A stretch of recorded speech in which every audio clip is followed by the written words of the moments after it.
Welcome to Yesterday, Today, Tomorrow. My name is Mariana Cordier, and I am your host.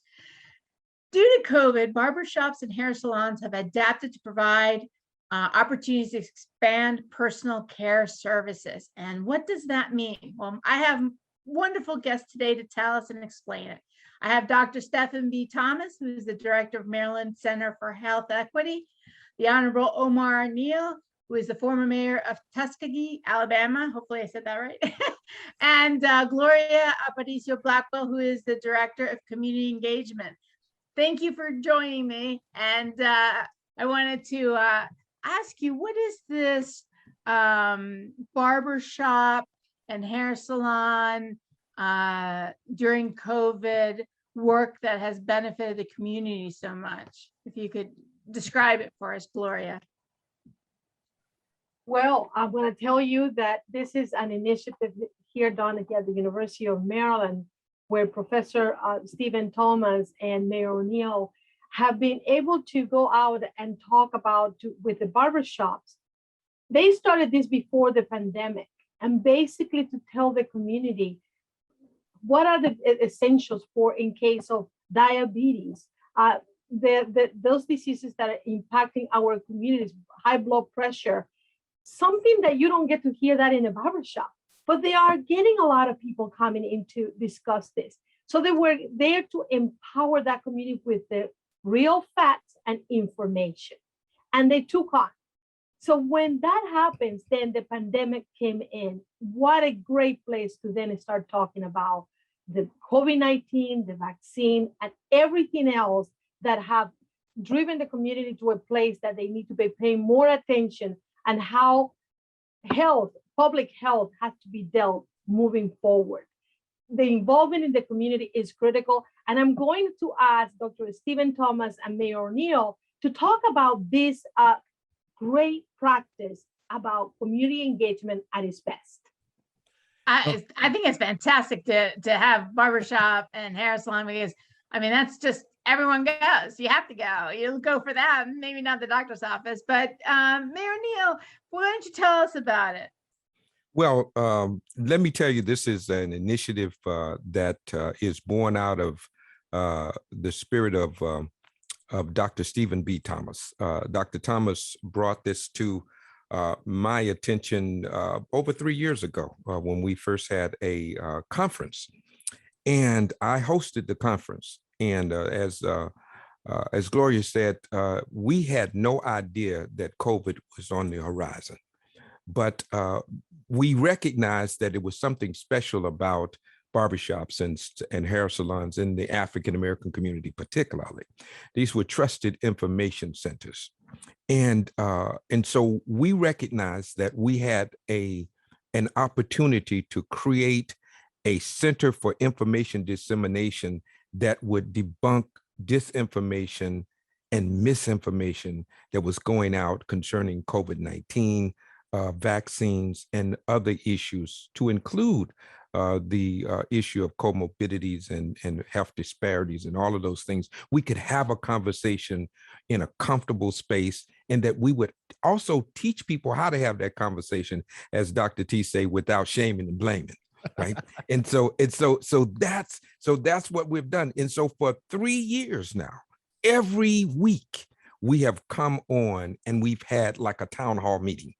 And it is authentic, as you said, is organic, right? And it's authentic, right?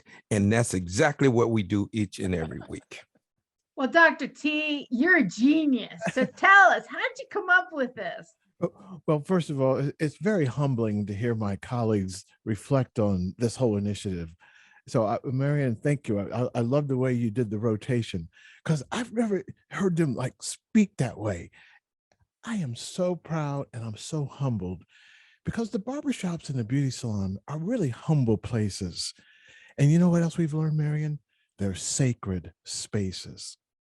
And as Mayor Neal was describing, in 2019, I invited him to come to College Park to host and to moderate our first national conference on barbershops and beauty salons engaged in health. And the whole initiative is called HAIR, Health Advocates in reach and research. And the whole point is to be where people already have trust. We knew that before the pandemic. But once the pandemic hit, it was clear that the forces of misinformation had bigger microphones than we do. One of the major sources of that misinformation had the White House podium. I hope you haven't forgotten that. So the fact that our communities were marinating in misinformation and disinformation should not be a surprise, but nobody was helping them. And so Mayor Neal has we call them Omarisms. He says, you got to make your friends before you need them. But little did we know that the 10 years of making our friends in the barbershops and the beauty salons around health disparities, cancer screening, we were making our friends. We had no idea a pandemic was going to hit. We called the first national conference in 2019. You know what the conference was titled? What Black barbers and stylists say to scientists: no research on us without us. That was December 2019. And right after that meeting, guess what? We started hearing about this novel virus. And before you know it, fast forward, we're counting 1 million people in the United States dead in 2+ years. A novel virus is still out of control. It's still a pandemic. Our country that developed the vaccines in record time. Remember warp speed? Yeah. And No, yet, I can't forget, and I'm very grateful that they did it at warp speed. and we are too. But we got people who don't want to get vaccinated. We got people who are hesitant to get vaccinated in the country that developed the vaccine. And so all the broken parts of our system were exposed by the pandemic. And as the mayor has said, we've done these town halls and we brought the Latino community in, and we did one town hall all in Spanish with English translation. And in our barbershops and salons, we have multilingual shops. So the point to your audience, as these polls behind me represent, authentic conversation, demystifying the science, and helping our barbers and stylists truly be trusted information portals and a place where clinical partners can come in and actually deliver the vaccine. Well, you It's know what been I think amazing. is amazing about it as well is that, you know, a lot of the barbershops and salons were hit hard during COVID, and to have an ability to remain open because they're providing information and screenings and such, you know, during COVID, I imagine helped them immensely as well to, you know, maintain their ability to connect and stay connected to their clients. Would that be about right, Mayor Neal? Yeah, you know, it's always being relevant, and there is no greater relevance than for people to be a conduit for saving lives. You know, Dr. T talks about it, and I call him affectionately Dr. T, professionally Dr. Thomas. But you know, we talked about the fact of trust, and trust is a calculated risk. And what we found is that the people who the community trusted most were people who were always there for them: the barbershops, the hair salons, the funeral homes, you know, the people who were in the pulpit, the pastors, and all of those. And so what we say, let's do this. Let's educate them and let them be the conduit to educate the community. Let's be a stream of education. So what our thing is, let's have the conversation. Any thought that you have, no question is dumb other than the one you didn't ask. Right. That's so that's what we did. The other thing is too, and I think it's important for the audience to understand that I was the former mayor of Tuskegee, Alabama. Tuskegee is known for a study conducted by the public health, the United States Public Health Service, that conducted a study on syphilis of untreated men, Black men, right? And so what happened was the African-American community misinterpreted what happened at Tuskegee and was hesitant to get vaccinated because they felt that it was similar to Tuskegee. Let me be clear that it's very dissimilar to Tuskegee in that for 40 years, the African-American men, there were over 600 African-American men were in a study where they were seeing the long-term effects of syphilis.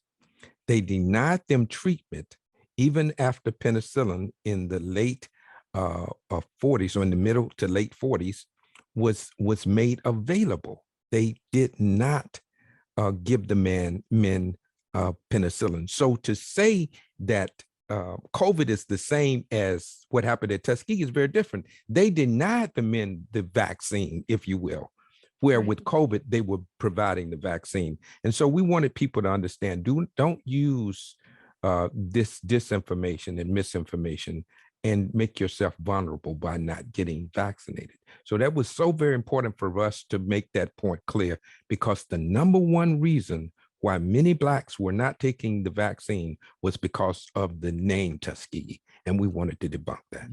And the anti-vaxxers that are out there with much more money than many of our local state health departments were using that history of Tuskegee, using that history of racism and discrimination in the United States, and telling Black people, don't listen to the scientists, don't take the vaccine, and distributing literature in our communities saying that. And it was the Barbers that told us. They say, hey, Dr. T, look at these flyers that are being distributed in our communities telling us COVID is a hoax. Don't take the vaccine. And that was before a vaccine was even developed. So we had a lot of work to do. And one of the things that we learned, Marion, for your audience out there, is that no self-respecting Black barber would ever say, I'll get you in and out in 5 minutes. And it doesn't matter how much hair you have. Mayor Omar and I are going to be in there all day. Well, I'm not going to go in at all, Dr. T. You got to get caught maybe, up. Maybe you could get your hair. Maybe they give you half price. But one thing I will say, though, it all paid off. That thank God for technology, having the opportunity to have these little squares that really help us to carry the message. Because in the middle of the pandemic, we couldn't go out and be meeting with the people outside. We could meet with some barbers, but not with the entire community. This platform gave us the opportunity to carry the message in English and Spanish, and bringing all them together. It was beautiful to see the amount of questions coming in the chat, asking about, should I take the vaccine? Why? Tell me, is it gonna give me whatever diseases? Is it not gonna have kids anymore? All those questions were really, really important for us to tell them the facts and to tell them what was misinformation and disinformation. And Marion, one of the things too, and let me just say this: we have never had a pandemic be politicized. That's right. And that's one of the problems we had. So now people were attaching themselves and their behavior to political affiliations and allegiance to political parties. I'm in Alabama, right? So can you imagine wearing a mask is a sign of your political affiliation? No, it's unfortunate that happened, because I got to tell you, in all honesty, in Maryland, they've lifted the mask mandates, and I still wear mine because I don't want to get sick. And so, I have not such a great immune system. So I figure, I'll just stick with my mask, and it's such a simple solution. But I wanted to ask you all, how did you measure the success, or how would you say the success of this outreach manifested itself? Let me set a stage and then open it to my colleagues. We were in the shops well before the pandemic. Pandemic hits. We're in the Hollywood squares and listening to the people in their authentic voices and answering their questions like no shame, no blame. And then on May 17th, the vaccines were available. We did the first barbershop vaccination clinic in Hyattsville, Maryland, the #1 hotspot in the state. Needles in arms. And because we're inside the Capitol Beltway, it was covered by Washington Post, New York Times, USA Today, Wall Street Journal. They were all there. And 24 hours after that clinic, I get a call from the White House. You know what they said? Hey, we've been watching this barbershop stuff. You think you can scale that? And the rest is history. And what was launched is called Shots at the Shop. And we set up in these Hollywood squares rapid response COVID training for barbers and stylists all over the United States. And hundreds of barbers and stylists have now joined the effort. So what started in Maryland is spreading across the country. And these Hollywood squares, we need now to maximize this technology to bring our communities together. Yeah. That's fantastic. And Mayor Neal, how would you say the success has manifested itself? We're still here.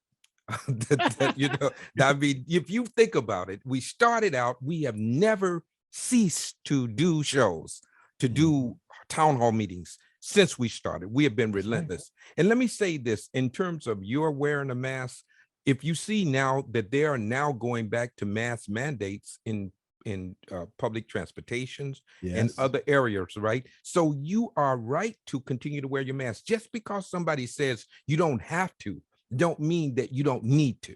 There right? you go. Right. And I think it's important for us to do a cost benefit analysis in terms of our own personal health. If we have comorbidities or immune challenges, we need to make sure that we're protecting ourselves, right? If we have elderly people in our homes or in our circle, we need to protect them. Yes. Young children, we need to protect them. So it's not just about what happens to you. It's what happens to others around you. And I think that once we become more sensitized to the fact that we are our brother's keeper, that we will take care of ourselves and in turn take care of each other. Yeah, and Gloria? It's Gloria, what do you think? No, it's exactly, and I like the cost benefit analysis. Is critical. You have to see it for yourself. It's like you have to wear your mask, and then you can help others. Well, this is exactly, you have to wear your mask. You're helping others as well. And what I see was the number of questions in our case, the amount of emails. Where are the locations of where I can get the vaccine? Who do we need to contact? All in all languages. That is success. So that means people were listening, people were getting the information, and people were acting on. And that's exactly what we want. We want the nonprofits to trust us. We want the faith-based organizations to trust us. And they were coming to find that information. So we built that relationship that now is not only going to be continue to talk about what this impact is with the pandemic, but what is coming after this. Because we're not over yet. There are more things that we need to be working on. And this medium and these connections have facilitated us to do public health 10 times better. Absolutely. You know, the mayor said we're still here.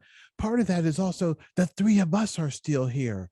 Instead of the Black and Hispanic community being divided, we've come together and we listen. And Gloria was the one that said, you know, our communities are suffering, but they want to express their trauma and what they're going through in the language they were born with. Can we do a town hall in Spanish and then have the English as the second?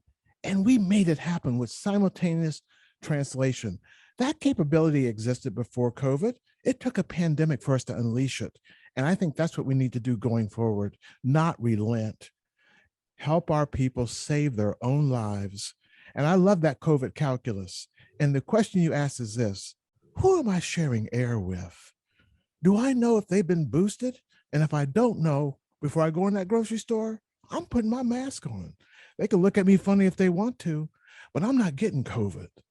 That's the Well, you know, it's attitude. funny. It's the first time since I would say high school where, you know, you talk about peer pressure or, you know, pressure from outside.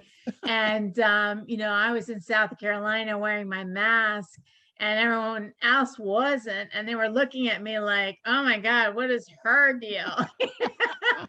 You know, and I just, you know, I thought if I were anybody else who may have just the smallest amount of fear, rejection, or insecurity, even though I know it's in my best interest to wear it, I would take it off. Or, you know, if I knew it was in my best interest to get boosted, you know, because of outside influences, I might not.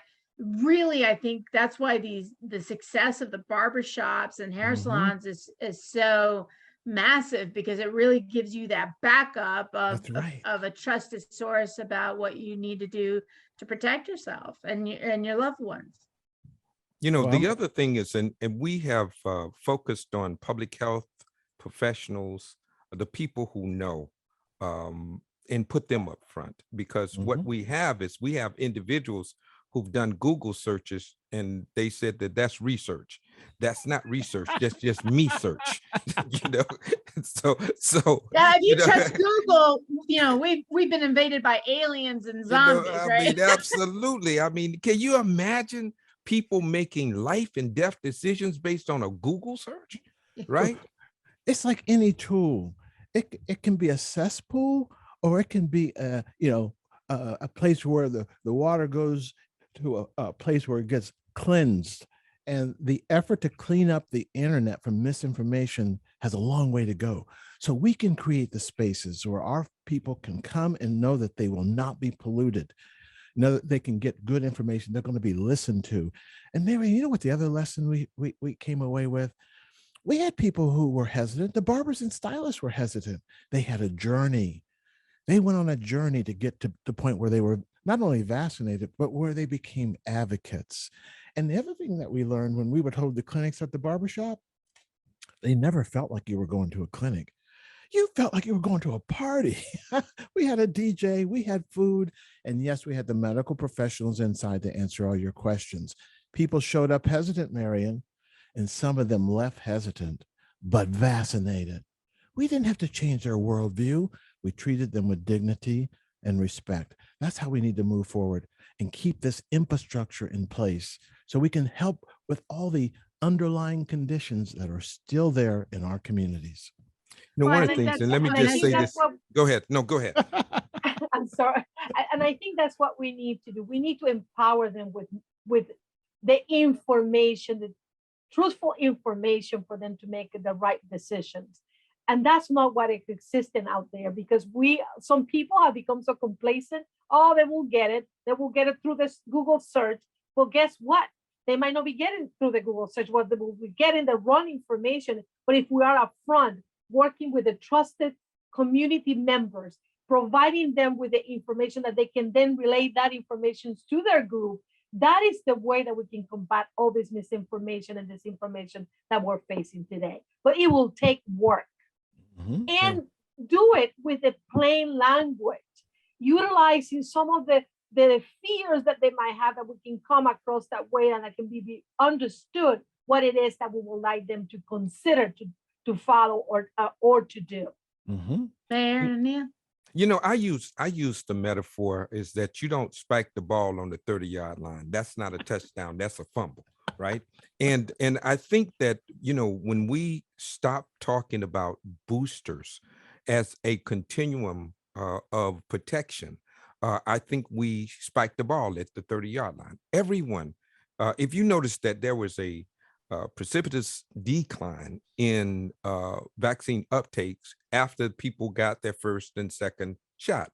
And I think that's because we did not emphasize at the same level of enthusiasm and energy the boosters as we did the first two shots. And I think that was a mistake. And that's why, you know, on the Cutting Edge, which is the show we do now, we emphasize boosters. In fact, we call it boosting the booster. There we go. Concept, right? we need to boost that, because that's going to protect us from the new subvariants that are taking place now and other things. So we don't need to drop the ball or spike the ball before we get in the end zone. And I think too often when we look at, well, the deaths are declining or the hospitalization is declining. Well, it's still a lot of people.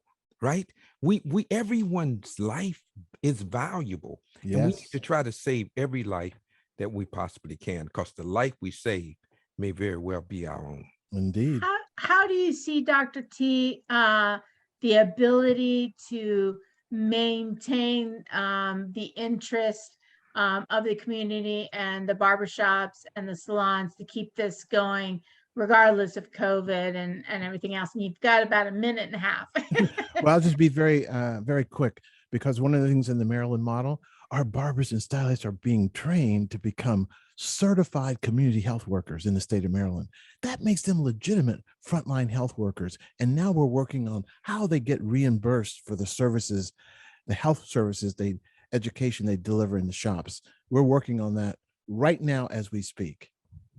How are you working on that? You mean by passing legislation or getting budgeted?